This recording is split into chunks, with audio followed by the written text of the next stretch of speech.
Hello everyone, today I will show you how to create a YouTube channel and here's how it is done. So we are in YouTube and make sure to sign in first. You can use another account or use the account that is already displayed. So I will choose my old account. Enter your email and passwords. After that, I can change the name if I want to and my handle, but I will just keep it like that. Let us get started. Click your profile and click view your channel.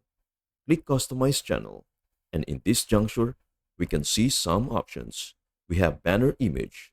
This will appear across the top of your channel, so you can upload it here as well as your picture. Make sure that your photo is clear and attractive. You can also freely edit names, handle, your description, URL, and video watermark. We also have our dashboard here where you can upload your videos. And if you are gaining viewers and followers, you can observe it through the channel analytics.